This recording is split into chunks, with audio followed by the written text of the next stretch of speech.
Good morning students.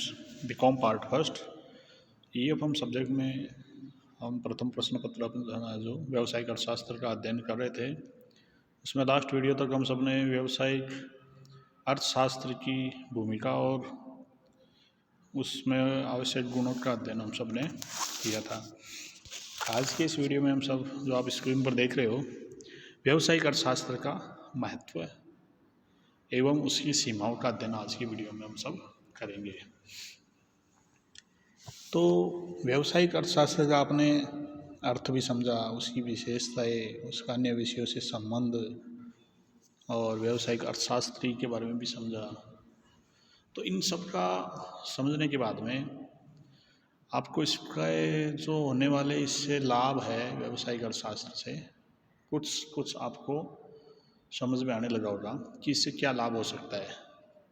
लाभ तो स्वाभाविक है कि आर्थिक क्षेत्र में ज़्यादा होगा, और वो कौन कौन से इसके महत्व है उनका अपन एक एक करके बिंदुवार अध्ययन करेंगे। उनमें पहला बिंदु है प्राकृतिक तथा मानव निर्मित साधनों का प्रयोग, यानी व्यावसायिक अर्थशास्त्र में अपन किसी भी उद्योग आर्थिक संस्थाओं का अध्ययन अपन करते हैं, तो इनमें जो आर्थिक संस्थाएं हैं वो कौन से सिद्धांत, अर्थशास्त्र के जो सिद्धांतों का, व्यावसायिक अर्थशास्त्र के जो सिद्धांत है उनका प्रयोग करते हुए निर्णय निर्माण करते हैं संस्थाओं के द्वारा। अब उनसे क्या फ़ायदा होता है, तो उनमें पहला है कि प्राकृतिक यानी जो नेचुरल रिसोर्सेज है उनके साथ साथ मानवीय संसाधनों का आपस में तालमेल बैठा करके जब वो वस्तुओं और सेवाओं का निर्माण करते हैं, वस्तुओं का उत्पादन करते हैं और फिर सेवाएं देते हैं, तो उससे क्या है, नई नई आर्थिक क्रियाओं का प्रारंभ होता है। इन से आपके मतलब उपभोक्ताओं के लिए नवीनतम आपको तकनीकी परिवर्तनों के साथ साथ वस्तुएं मिलती है।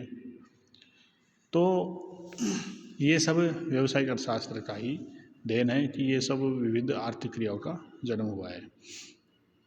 तो व्यावसायिक अर्थशास्त्र सिद्धांतों से मिश्रित अब एक संगठित और एक क्रमबद्ध ज्ञान का विषय बन गया है।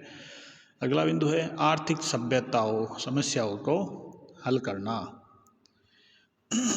यानी इकोनॉमिक जो प्रॉब्लम आती है इकोनॉमी में, जैसे किसी भी आपको मान लो अनेक प्रकार की वस्तुओं का उत्पादन करना है या एक वस्तु का उत्पादन करना है, मार्केटिंग में से संबंधित भी समस्या आती है, तो उन सभी समस्याओं का निदान कैसे हो, तो उन निदान के लिए व्यावसायिक अर्थशास्त्री अपने ज्ञान का प्रयोग करते हुए संस्था को लिए परामर्श देता है और जिससे समस्याओं का निदान होता है। तो ये सब व्यावसायिक अर्थशास्त्र का ही देन है। अगला बिंदु है परंपरावादी अर्थशास्त्र को लागू करना।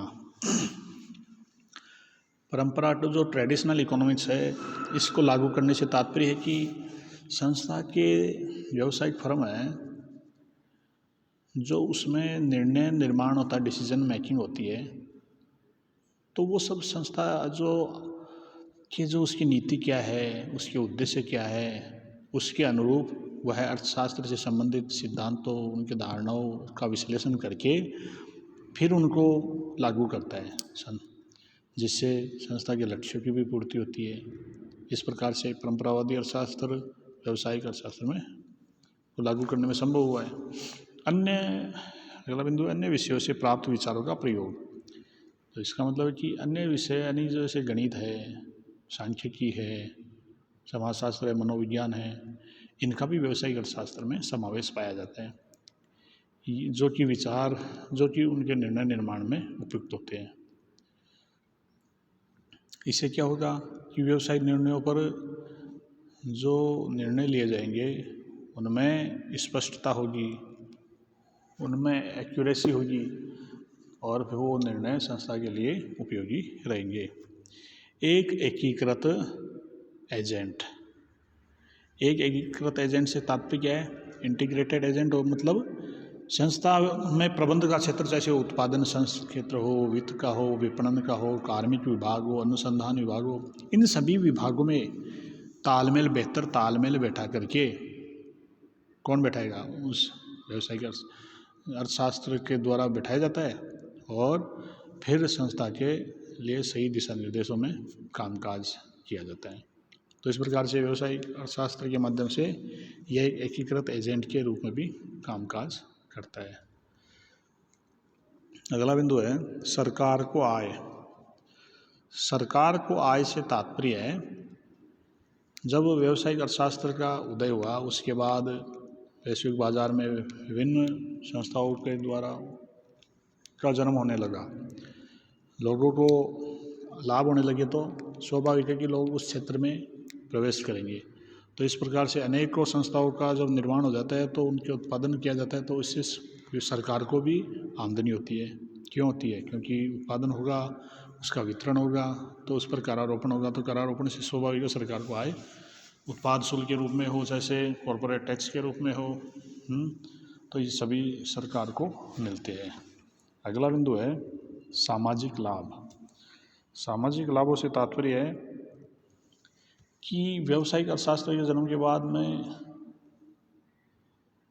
फर्मों का, नित नई फर्मों का प्रवेश हुआ है, तो वो संस्थाएं जब आएगी तो जो इनपुट अपन कहते हैं इनपुट्स, वो भूमि पूंजी श्रम साहस है, जो साधन लागत होती है, तो उसमें भूमि है, पूंजी है, श्रम है, साहस है, तो इन सभी को क्या होगा, रोजगार मिलेगा लोगों को, पूंजी पर व्यक्तियों को, जो पूंजीदाता है उनको ब्याज की प्राप्ति होगी। तो इस प्रकार से सभी को कुछ न कुछ प्राप्त होता है, सरकार को लाभ प्राप्त होता है करारोपण के माध्यम से, और वो जो संस्थाओं के रूप में काम करते हैं तो उसको आय होती है।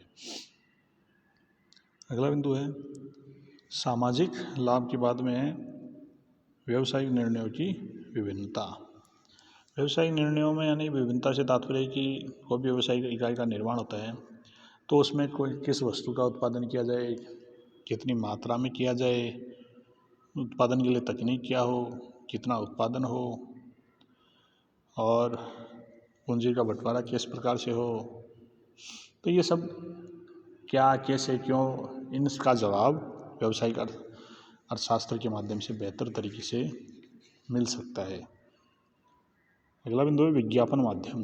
विज्ञापन माध्यम का तात्पर्य कि जैसे जैसे व्यावसायिक इकाइयाँ बढ़ती है तो उनके द्वारा विज्ञापन क्षेत्र में भी प्रवेश, मतलब जो होता है, आज ये माना जाता है कि विज्ञापनों के माध्यम से जो व्यय किया जाता है वो कुल उपभोग व्यय का 3-4% तक होता है। तो इसके माध्यम से भी एक अलग रोजगार का क्षेत्र भी बना है और सरकार को भी आय होती है, और उस वस्तु का भी विक्रय आसानी से हो पाना संभव हुआ है। लास्ट है अन्य जो इसके उपयोग क्या क्या है, उनमें अर्थशास्त्र के माध्यम से व्यवसाय की अनिश्चितताओं या जोखिमों को कम करने में सहायक हुए हैं। इसके अलावा मांग का पूर्वानुमान भी कर सकते हैं। व्यवसायी अर्थशास्त्र के माध्यम से बाहरी तत्वों का अध्ययन करने के बाद में संस्था के लिए उचित निर्णय किए जा सकते हैं।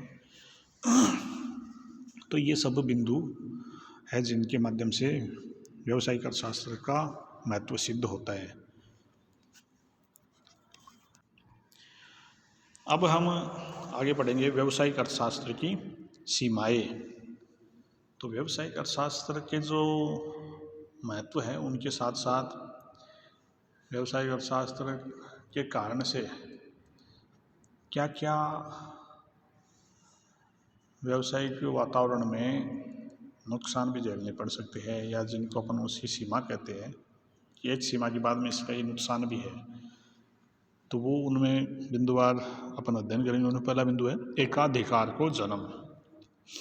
एकाधिकार को जन्म से तात्पर्य है कि अपन व्यावसायिक आर्थिक सिद्धांत विश्लेषण करते हैं तो उसमें बाजार के रूप होता है पूर्ण प्रतियोगिता बाजार, अपूर्ण, एकाधिकार। तो एकाधिकार में के नियम सिद्धांत जब पढ़ते हैं तो उनमें क्या है, कई जो उद्योगपति है वो किसी विशिष्ट क्षेत्र में, जैसे आज मान लो बिजली विभाग है, टेलीफोन में तो अब कई कंपनी आ गई, 2000 से पहले तक मान लो BSNL का एक दबदबा था। तो ये क्या है, ये एकाधिकार है। एकाधिकार में सरकारी क्षेत्र में एकाधिकार होने पर तो इतना नुकसानदेह नहीं है, लेकिन अगर निजी क्षेत्र में किसी व्यक्ति का किसी वस्तु या सेवा के मामले में एकाधिकार हो गया तो वह आर्थिक रूप से शोषण उपभोक्ताओं का निश्चित रूप से करेगा।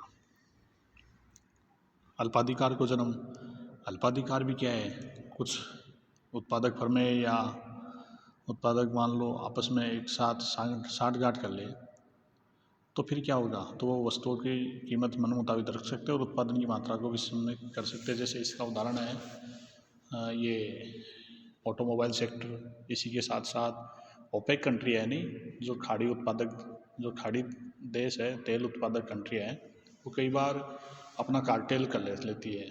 तो उसमें वो साठ-गांठ करके बोला अपने को ये उत्पादन सीमित करेंगे और इससे नीचे रेट पर अपन विक्रय नहीं करेंगे। अगला बिंदु है श्रमिकों का शोषण। श्रमिकों के शोषण से तात्पर्य है कि मालिकों और मजदूरों में क्या है कि सौदा करने की शक्ति असमान होती है। मालिक तो कर सकते हैं लेकिन मजदूर उनसे सौदा नहीं कर सकते। तो इसलिए निजी व्यवसाय उद्यमी अवांछनीय क्रियाओं के द्वारा मजदूरों का शोषण करते हैं। तो ये भी एक इसकी कमी है। आर्थिक, जब उनको मजदूरी के सिद्धांत वो उनको पढ़ते हैं तो उनका वो मिसयूज भी होता है। भारी सामाजिक लागतों से तात्पर्य है कि व्यवसायिक जो ये क्रियाएँ है समाज पर भारी सामाजिक लागतें भी थोपती है। कैसे, जैसे कल कारखाने मान लो ज़्यादा से ज़्यादा बढ़ रहे हैं तो आसपास का वायु और पानी भी प्रदूषित होता है, उससे लोगों को नुकसान होता है। जैसे भोपाल गैस कांड हुआ था, इसका एक ज्वलंत उदाहरण है। वहाँ पर हज़ारों लोग मारे गए, गैस में रिसाव हो गया। तो ये भी एक कमी है। गला काट प्रतिस्पर्धा और राष्ट्रीय निगमों के द्वारा कि आपस में कट थ्रोट कंपटीशन चलता है एक दूसरे का प्रति। वो छोटे उद्यमियों को तो संभाल लेते हैं अपने में बड़े हाथी की तरह। हालांकि इनके लिए मोनोपोली के लिए भी जैसे MRTP एक्ट बनाए हैं, मजदूरों के लिए भी न्यूनतम मजदूरी अधिनियम बनाए हैं, पर्यावरण विरोधी नीतियों जैसे अपन ने कहा कि बीमारी होती है तो उसके लिए भी NGT है, श्रम अधिनियम भी बनाए गए हैं, सारे उपाय किए गए हैं। तो अपन व्यावसायिक अर्थशास्त्र के खूब महत्व है, सीमाएँ भी होती है लेकिन उन पर अंकुश किया गया है। तो इसी के साथ आज का ये टॉपिक पूरा होता है। आगे के वीडियो में हम सब नया चैप्टर स्टार्ट करेंगे। तो उसमें क्या है, उसमें ये होगा कि आपको जो व्यावसायिक नीतियाँ है उनके निर्धारण, व्यष्टि समष्टि अर्थशास्त्र का विश्लेषण संक्षिप्त रूप में करेंगे। धन्यवाद।